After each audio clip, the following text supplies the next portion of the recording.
बिस्मिल्लाहिर्रहमानिर्रहीम। मेरा नाम मोहम्मद इजाज़ अटक से।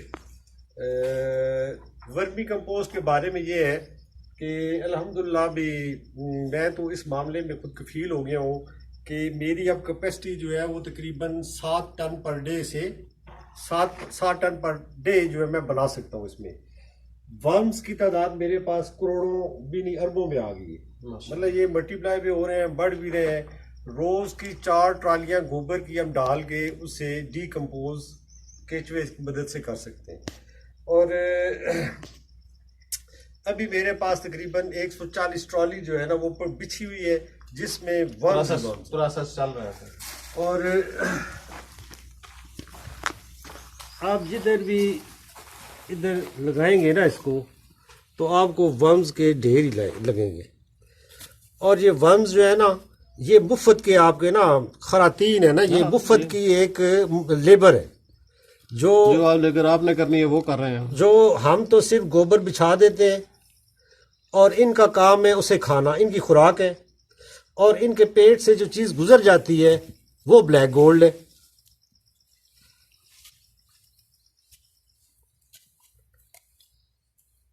और ये जितने वर्म्स होंगे, जितनी ज्यादा तादाद में होंगे उतनी ज्यादा आप खाद बना एफिशिएंसी उसकी बढ़ेगी। और ये ऐसी खाद है कि इसमें NPK, नाइट्रोजन, फास्फोरस, पोटाश के अलावा माइक्रो न्यूट्रिएंट्स तमाम तर बैलेंस इसमें मौजूद है। हाँ।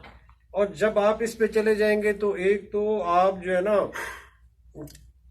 करोड़ों अरबों रुपए की आप इंपोर्ट करते हैं खाद, फास्फोरस, पोटाश, जो भी चीजें हमारे मुल्क में तो उस पे उससे हमारी जान बच जाएगी। इंपोर्ट हमारी जो है वो आना कम हो जाएगी या रुक जाएगी इंशाल्लाह, अगर हम इस काम को वसअत देंगे तो।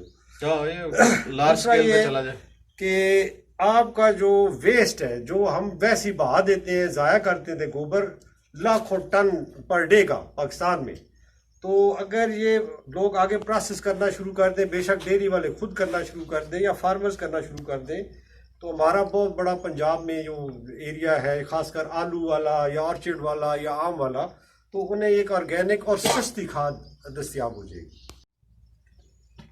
अच्छा, एक तो ये है कि ये जो अर्थवॉर्म है ये इनकी 4500 किस्में अभी तक दरियाफ्त हो चुकी हैं। अल्लाह की मखलूक है ये भी। कोई पानी में रहते हैं, कोई लकड़ी में, कोई पत्थर में, कोई ज़ेरे ज़मीन, कोई किधर। और हमारे खेतों में भी होते हैं, वो अलग है, वो मिट्टी खाते हैं। वो भी ज़मीन को फर्टाइल करते हैं, मतलब वो मुफ्ती का हाल चलाते रहते हैं ना।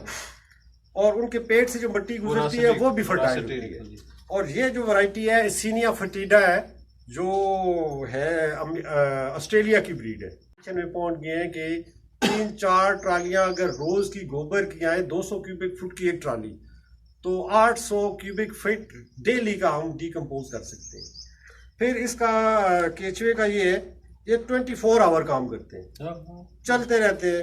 हमने गोबर बिछा के इनको ऊपर छोड़ देना है, इनकी खुराक इन्होंने खानी है, प्लस हमने इन्हें मॉइस्चर देना है। जब पानी की कमी होगी तो इन्हें मॉइस्चर देंगे। और पहली कलेक्शन हम करते हैं इसकी तकरीबन 35 या 40 डेज की बाद ऊपर से। फिर 8 फार्म नीचे जाते रहते हैं, ऊपर से हम कलेक्शन करते रहते हैं। जब बिल्कुल वो थोड़ी बच जाती है लैब 2-3 इंच की, वो टोटल उठा के अगले बेड पे डाल देते हैं। फिर वो नए खाने पे चले जाते हैं, ताज़ा खाना जो ना होता है उनको, तो बाकी जो है वो साथ कलेक्शन होती रहती है उसकी। जी। और अल्हम्दुलिल्लाह हमारे पास जो है ना इतनी ब्रीड आ गई है कि हम आगे कई एक प्रोजेक्ट को बंदा लगवाना चाहे तो हम लगवा के दे सकते हैं। मतलब एक सिस्टम उनका रन हो सकता है। इससे ये होगा कि अभी हमारा ये जो सेटअप है इस पे तकरीबन 14-15 बंदे काम करते हैं। कोई ट्रालियों में लोड कर रहे हैं, देखिए एक रोजगार लग गया ना बहुत सारे बंदों को। और एक ड्राइवर हो गया, 3 ट्रॉली लोड करने वाले हो गए, फिर इधर गोबर बिछाने वाले हो गए, कलेक्शन वाले हो गए, छिनाई वाले हो गए, पानी लगाने वाले हो गए। वो हमारी मजबूरी है कि हमने ये प्रोसेस तो करना है, पर उनका साथ साथ रोजगार लगा हुआ है। अब जितने भी लोग आगे प्रोजेक्ट ये लगाएंगे, इनिशियली स्टेज पे थोड़े 2 वर्कर की जरूरत होगी, जब वो बढ़ जाएगा तो इसमें एक तो हमारी वेस्ट जो है हमारा वो एक कारामद चीज बन जाएगी, ऑर्गेनिक बहुत पावरफुल खाद बन जाएगी। प्लस ये है कि बहुत सारे लोगों का रोजगार लग जाएगा और हमारी जो खाद इंपोर्ट हो रही है उसे ब्रेक लग जाएगी। हम अपनी बल्कि हम जितना हमारे पास गोबर है हम अपनी ज़रूरियात पूरी करने के बावजूद इसे एक्सपोर्ट भी कर सकते हैं। मतलब मुझे इसकी डिमांड दुबई से भी आई है और युगांडा से भी आई है कि हमें जो है ना आप दें ये। तो मैंने कहा नहीं अभी तो हम अपनी पाकिस्तान में नहीं पूरी कर सक रहे तो आपको किधर से आपको किधर से दें? इसके रिजल्ट बहुत अच्छे। जो बंदा एक दफा यूज करता है ना वो फिर पीछे फिरता है जी वो हमें दे। मतलब मैं तो खुद 9 साल से अपने ऑर्चर्ड में यूज कर रहा हूँ ना, बहुत अच्छे रिजल्ट है, बहुत अच्छा। हाँ, तो उसमें तो ज़ाहिर है उसका रिजल्ट बेहतर आना ही आना है। मुझसे असल में लोग करते नहीं है ये काम है लेंथी। हाँ, ये ठंडा मीठा काम है, आराम होम्योपैथिक से। गोली की तरह बड़ा मतलब सब्र वाला काम है कि आपने ये बिछा दिए। अब बंदा तो कहता है ना अभी ये चीज हो जाए, नहीं, ये 50-60 दिन तक ये खाएंगे तो ये बनेगी। फिर आपके पास जितने बम होंगे, एक बम अपना फॉर एग्जांपल 1 ग्राम का है तो 1 ग्राम अपने बॉडी वेट जितना वो रोज खा जाता है। तो उसमें हम अगर डालते हैं 10 टन गोबर डालते हैं तो उसमें से हमें 60% जो है वो कलेक्शन आ जाती है।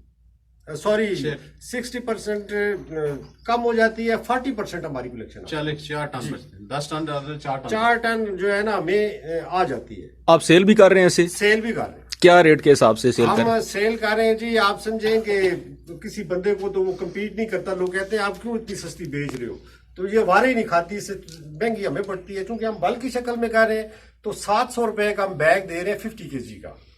और अगर आप कोई फार्मर लेना चाहे तो आपका रब्ता नंबर हम उन्हें दे दें या कोई इस तरह से? देखें लोग जो है ना करते नहीं है, खामखा अभी फोन आ गया, वो हो गया, वो बातें लंबी चौड़ी पूछते रहेंगे, करते नहीं है। मुझसे कम अज कम 150-200 बंदे वर्म लेके गए, किसी के पास भी नहीं है, सब ने मार दिए। मैं वो पहले आपको कह रहा हूँ ये बड़ा ठंडा मीठा काम है।